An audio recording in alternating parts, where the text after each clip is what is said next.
Earnings season heats up next week with a slew of companies reporting. Before the bell on Tuesday, Citigroup will report. The bank just agreed to pay a $30 million fine for leaking negative information about Apple and a supplier to 4 big investment firms before it was released to the public. That's one of the biggest fines for wrongful research practices in a decade.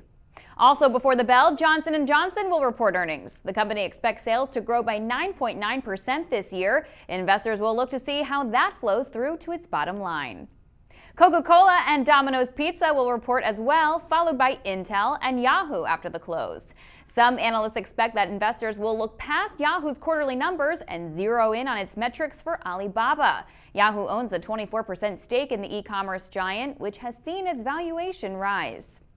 On Wednesday, PepsiCo will release its latest quarterly results ahead of the Consumer Price Index for September. The Labor Department said the Consumer Price Index rose just 0.1% in August after a 0.2% rise in July. Will economic growth in September remain slow and keep inflation tame? Later, traders will watch for Bank of America's earnings and how much the rise in mortgage rates and slow in refinances weighs on the company's results.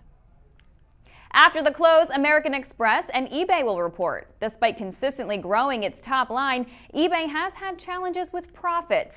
The online auction site missed expectations in July and saw year-over-year declines in earnings per share for 2 of the past 3 quarters. Before the bell on Thursday, Goldman Sachs will be in focus.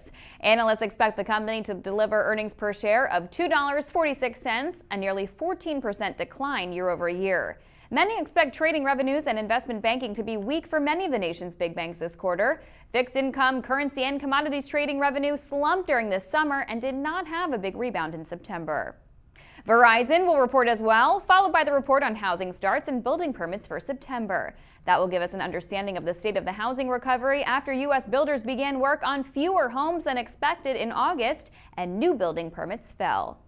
Later, look for results from Chipotle as well as Google. Investors will look to see how the search giant's monetization is improving as it powers forward with YouTube's business model and its Android operating system gains market share in smartphones and tablets. Analysts expect earnings per share of $10.35, more than a 40% increase from last year. Lastly, before the bell on Friday, we'll get results from Morgan Stanley. Morgan CEO James Gorman has been reshaping the firm to focus more on deriving earnings from its brokerage. Is the strategy paying off?